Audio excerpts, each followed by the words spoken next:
En este día, amigo oyente, llegamos a la primera epístola del apóstol San Pablo a Timoteo, y nos encontramos en un nuevo grupo de epístolas que fueron escritas por el apóstol Pablo. Hay tres epístolas que forman un grupo y son las llamadas epístolas pastorales. La razón por la cual son llamadas en esta forma es que estas epístolas tienen que ver con las iglesias locales. Creemos que usted encontrará que estas epístolas pastorales están en contraste, por ejemplo, con la epístola a los Efesios. Allí Pablo habla a la iglesia como un cuerpo de creyentes que está en Cristo hoy, la posición gloriosa, maravillosa que tiene la iglesia. Ahora, esa iglesia que es invisible está formada por todos los creyentes que están en el cuerpo de Cristo. Se manifiesta a sí misma aquí en la tierra en las asambleas locales, es decir, en iglesias locales.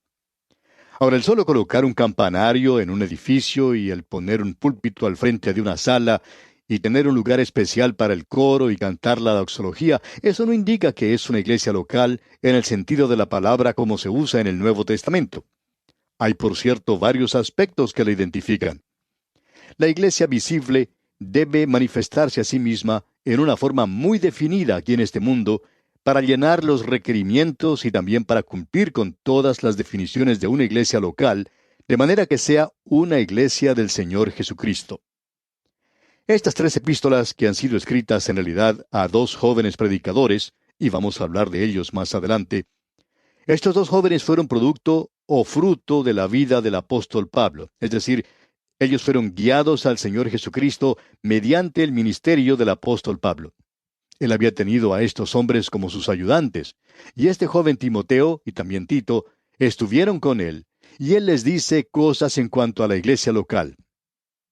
Creemos que en estas tres epístolas se trata dos cosas principales. Se trata con el credo de la iglesia y luego con la conducta de la iglesia. Dentro de la iglesia, la adoración debe hacerse en forma correcta, y afuera, la iglesia debe manifestarse en buenas obras. Adentro, adoración. Afuera, obras. Así es como debe manifestarse la iglesia. La iglesia local debe tener ciertas cosas, y el apóstol Pablo en las tres epístolas trata con estas cosas en una forma muy directa. Él trata en realidad con dos puntos importantes, aquello que está adentro y aquello que está afuera de la iglesia. Él divide, por ejemplo, esta primera epístola a Timoteo, y vamos a mencionar esto más adelante otra vez, pero él divide esta epístola de la siguiente manera. Capítulo 1. Fe, la fe de la iglesia, su doctrina. Capítulo 2. El orden de la iglesia. Capítulo 3. Los obreros en la iglesia. Capítulo 4. La apostasía que vendría. Y en los capítulos 5 y 6 tenemos las obligaciones de los oficiales de la iglesia. Ahora, cuando uno llega a la segunda epístola a Timoteo, puede apreciar las aflicciones de la iglesia, y en segundo lugar vemos que la iglesia es activa. Y luego uno puede apreciar la apostasía, y entonces la lealtad, la fidelidad de la iglesia. En la epístola a Tito, uno encuentra primero el orden de la iglesia, luego la misma cosa, la doctrina, en el capítulo 2. Y entonces las buenas obras de la iglesia se mencionan en el capítulo 3. Así es que tenemos el credo adentro y la conducta en la parte de afuera. Adentro es la adoración, afuera son las buenas obras. La iglesia se manifiesta en una asamblea local. Levanta o construye un edificio. Ahora, en los días de Pablo, ellos no tenían un comité para la construcción de la iglesia. Esa era una cosa que ellos no necesitaban porque en ese entonces no estaban construyendo templos. Por lo general, ellos se reunían en los hogares. Y también opinamos que probablemente se reunían en lugares o edificios públicos. Sabemos que en Éfeso, por ejemplo, el apóstol Pablo aparentemente alquiló la escuela de Tirano, un lugar donde se llevaba a cabo clases, y Pablo aparentemente usaba el auditorio de ese lugar durante la hora de la siesta cada día, y la gente venía de todas partes para escucharle predicar. Eso se podría caracterizar como una asamblea local, y por cierto, llegó a ser la iglesia local en Éfeso. La iglesia, por tanto, para que llegue a ser una asamblea local, debe tener ciertas cosas que la caracterizan. La iglesia tiene que tener un credo, una doctrina. Tiene que ser exacta, cabal. Tiene que ser correcta. Creemos que en la primera epístola a Timoteo hay dos versículos que nos presentan el mensaje que el apóstol Pablo tiene aquí. En el primer capítulo, el versículo 3 dice lo siguiente: Como te rogué que te quedases en Éfeso cuando fui a Macedonia, para que mandases a algunos que no enseñan diferente doctrina. Ahora, esto es algo muy importante, que la iglesia tenga la doctrina correcta. Y eso es lo que queremos decir cuando decimos que el campanario no hace una iglesia local de ninguna manera. Luego, en la primera epístola a Timoteo capítulo 3 versículo 15, él le dice a este joven predicador, para que si tardo, sepas cómo debes conducirte en la casa de Dios, que es la iglesia del Dios viviente, columna y baluarte de la verdad. La iglesia local tiene que ser formada con creyentes que son miembros del cuerpo de Cristo. Y para que eso funcione, ellos deben tener a una persona que limpie el lugar, alguien que arregle las cosas dentro del edificio. Uno necesita tener un coro, ya que es muy hermoso tener uno en la iglesia, alguien que dirija el canto. Es bueno tener obreros en la iglesia. En realidad, Pablo va a decir que esto es algo esencial para tener una iglesia ordenada. Debe haber obreros y tienen que cumplir con ciertos requerimientos. Y que la iglesia debe funcionar de una manera ordenada y manifestarse en la comunidad por sus buenas obras. Ahora esto suena muy idealista y, desafortunadamente hoy, en la mayoría de los lugares, es solo idealismo, porque la iglesia local no siempre manifiesta lo que debiera manifestar. Ahora, de estas 3 epístolas pastorales, han salido 3 diferentes grupos o tipos de gobierno en la iglesia que se ha manifestado por iglesias en el pasado, las grandes denominaciones. En realidad, estos grupos nunca estuvieron en desacuerdo en días pasados en cuanto a la doctrina, sino que estuvieron en desacuerdo en el asunto del gobierno de la iglesia, cómo debería funcionar la iglesia local. De estas epístolas pastorales salieron 3 formas diferentes de gobierno de la iglesia, y uno se sorprende de que pudieran salir 3 diferentes formas de gobierno, pero eso fue lo que sucedió, y vamos a mencionarlas.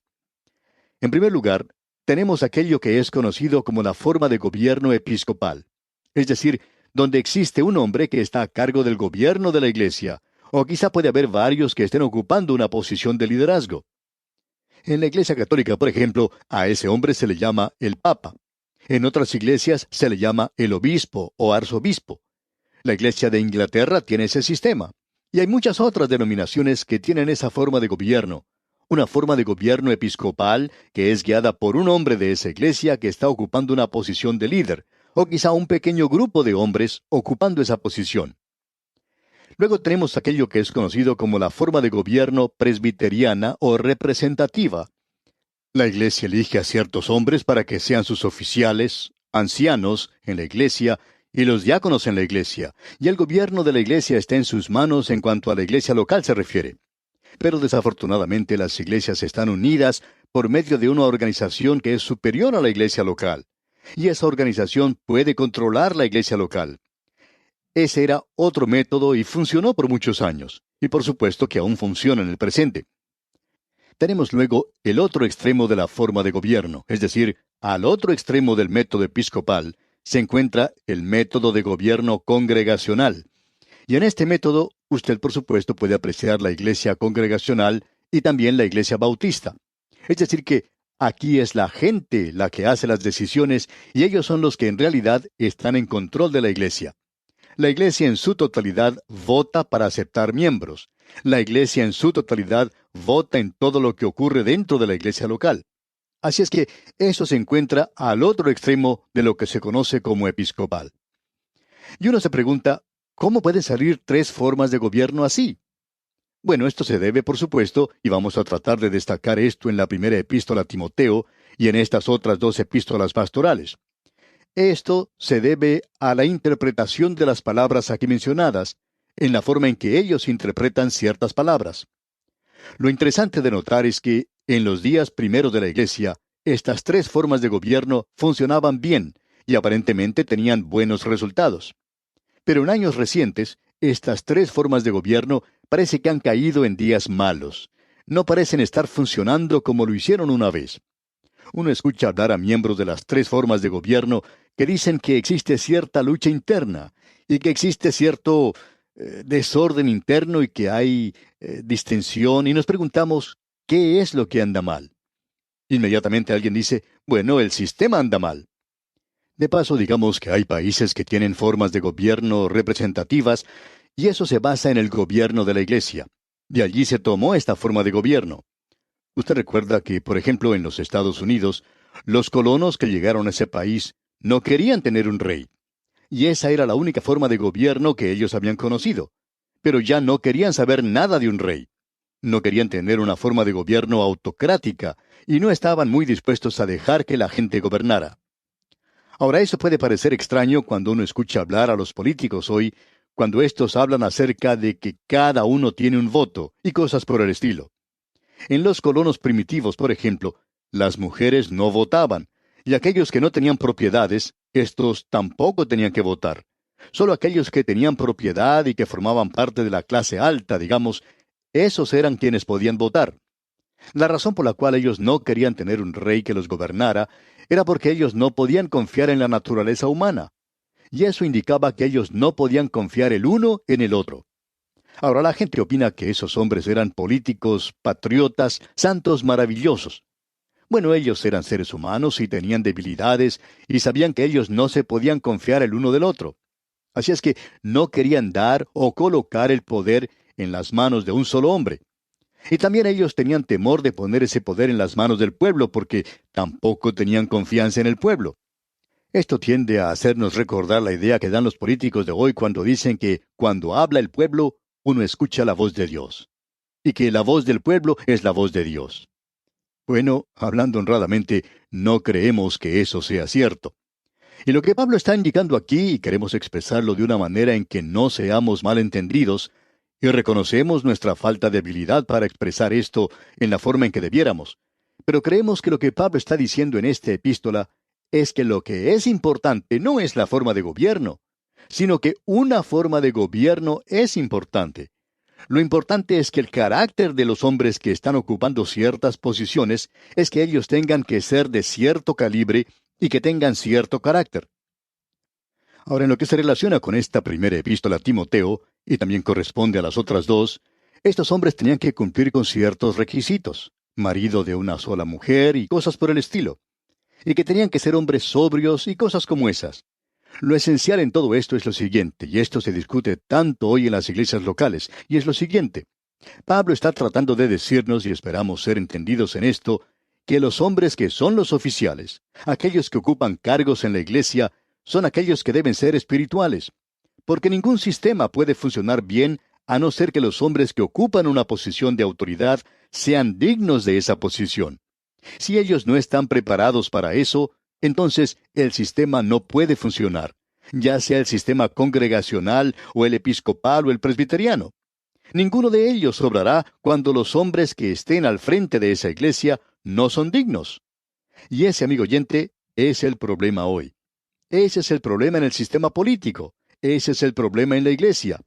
Para que un hombre sea elegido hoy, decimos que tiene que haber sido un hombre con éxito en los negocios. Él tiene que ser un hombre que pueda ser un líder, que tenga habilidades para dirigir. Y hablando honradamente, amigo oyente, creemos que esas cosas son buenas, pero es necesario que reconozcamos si es un hombre espiritual. Y esas dos cosas que Pablo va a enfatizar, y vamos a mencionarlas ahora para que las notemos cuando él las mencione en la epístola, y entonces las cosas van a resultar más claras. Esas cosas que Pablo va a enfatizar es que ellos tienen que ser hombres de fe y tienen que ser motivados por el amor. Y si esas dos cosas no están operando en sus vidas, no interesa entonces cuánta habilidad puedan tener ellos, ya que no van a poder funcionar en la iglesia. Eso significa sencillamente lo siguiente, que la autoridad que ellos puedan tener no resultará en ninguna autoridad en la realidad. Y esperamos que podamos hablar claramente de esto con usted, amigo oyente. Ahora, ¿qué es lo que Pablo va a decir? Pablo va a decir que usted ha sido nombrado un anciano, o un obispo, o un diácono en la iglesia. Bien, usted tiene un cargo. Ahora usted se siente algo pomposo, ostentoso. Usted tiene una autoridad. Pablo dice que usted no tiene autoridad. Bueno, entonces, ¿qué es lo que quiere decir? Quiere decir sencillamente esto, que Cristo es la cabeza de la iglesia, y que el Espíritu Santo es quien va a mostrar el liderazgo y la guía y la dirección, y que el que tiene un cargo nunca tiene que demostrar su voluntad en cualquier cosa. Él tiene que descubrir cuál es la voluntad de Dios. Y eso quiere decir que él tiene que ser un hombre de fe. Él tiene que ser una persona motivada por el amor. Y amigo oyente, debemos decirle que esa es la única clase de hombre que debe tener un cargo o ser un ministro en la iglesia. El hombre de fe, motivado por el amor. Ahora, eso no quiere decir que tiene que ser una persona que va a ir de un lado a otro siempre pronunciando palabras lisonjeras, dando palmaditas en la espalda y tratando de complacer a los hombres. Lo que él va a tratar de hacer es el llevar a cabo la voluntad de Cristo en esa iglesia. Y él tiene que dejar bien en claro que Cristo es la cabeza de la iglesia y que su labor es la de ver que Cristo sea la cabeza en esa iglesia. Amigo oyente, hemos gastado demasiadas horas en reuniones de juntas hablando acerca de alguna pequeña cosa que no tenía nada que ver con el bienestar espiritual de la iglesia. En cambio, tenía mucho que ver con la voluntad de alguna persona obstinada, terca, porfiada, que pensaba ser un hombre espiritual, pero que no tenía ninguna idea de que él debía llevar a cabo las cosas a través de la voluntad de Cristo. Ahora, en primer lugar, él nunca, ni siquiera pensaba buscar la voluntad de Cristo. Todo lo que él estaba tratando de hacer era servir su propia voluntad, porque pensaba que su voluntad era lo correcto. Amigo oyente, en el día de hoy, Cristo es la cabeza de la iglesia local. Y si Él no es la cabeza de la iglesia local, y vamos a ver esto en el primer versículo donde Él dice aquí, del Señor Jesucristo. Y Él es el Señor. Y recuerde, eso es número uno. Pero si Cristo no es la cabeza de la iglesia local, amigo oyente, tenemos toda esta maquinaria volteada al revés. El Señor Jesucristo dijo en su día, me llamáis Señor, Señor, y no hacéis las cosas que os mando. Hay muchas personas que le llaman a Él Señor hoy en la iglesia y no le están siguiendo para nada. Amigo oyente, el tener un cargo en la iglesia hoy significa que usted tiene que llevar a cabo la voluntad de Cristo, sus mandamientos, sus deseos. Él es la cabeza de la iglesia local. Eso es algo que se necesita mucho hoy, ¿no le parece? Y la forma de gobierno. Por tanto, hemos dicho todo esto para indicar que nosotros no estamos preparados para discutir o argumentar con cualquier persona en cuanto a su forma de gobierno. Si usted cree que la forma de gobierno que usted tiene en su iglesia es la mejor, muy bien, continúe haciéndolo. Pero amigo oyente, eso solo va a dar resultado si usted tiene la clase indicada de persona. No tendrá ningún resultado, y no interesa qué clase de forma de gobierno sea, si usted no tiene allí a la persona correcta. Eso es lo que ha detenido muchas maquinarias el día de hoy. Eso es lo que evita que la iglesia funcione correctamente. Esa es la razón por la cual no vemos mucha evidencia de Cristo. La obligación de la iglesia es demostrarlo a Él, demostrar a Cristo a todo el mundo. Bien, amigo oyente, vamos a detenernos aquí por hoy. Dios mediante, en nuestro próximo programa, entraremos a estudiar ya el primer capítulo de la primera epístola a Timoteo. Que Dios derrame sobre usted sus ilimitadas bendiciones.